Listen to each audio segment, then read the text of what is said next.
രക്ഷപ്പെടുത്താൻ കഴിയില്ല. ദളിതരായിട്ടുള്ള കുട്ടികളെ കൊണ്ട് ഇനിയും ഈ രാജ്യത്ത് സ്കൂളുകളിലെ കോളേജുകളിലെ ബാത്റൂമുകൾ കഴുകിക്കും. അതിൽ നിന്നും രക്ഷപ്പെടാൻ ഒരേ ഒരു വഴി മാത്രമാണുള്ളത്, ഒരു സംഘടിത ശക്തിയായി മാറുക. ഒരു സംഘടിതമായ ശക്തിയാകുക എന്നതിന്റെ അർത്ഥം മനസ്സിലാക്കണമെങ്കിൽ എന്തുകൊണ്ടാണ് വെള്ളാപ്പള്ളി നടേശന് മുഖ്യമന്ത്രിയോടൊപ്പം സ്റ്റേജിലിരിക്കാൻ പറ്റുന്നു എന്നതിനെ കുറിച്ച് ആലോചിക്കുക.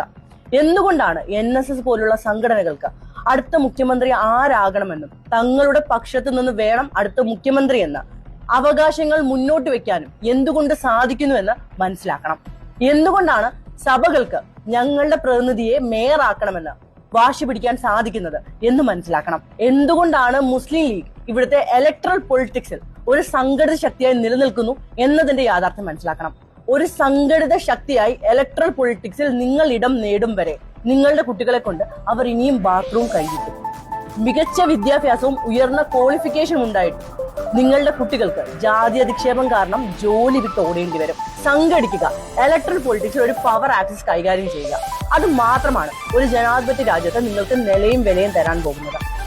അല്ലാത്ത പക്ഷം നിങ്ങളിൽ നിന്ന് എത്ര ഉയർന്ന വിദ്യാഭ്യാസം ഉള്ളവരുണ്ടായാലും, എത്ര IAS-കാരുണ്ടായാലും, എത്ര IPS-കാരുണ്ടായാലും നിങ്ങൾക്ക് ഈ രാജ്യത്ത് യാതൊരുവിധ പ്രിവിലേജുകളും കിട്ടാൻ പോകുന്നില്ല.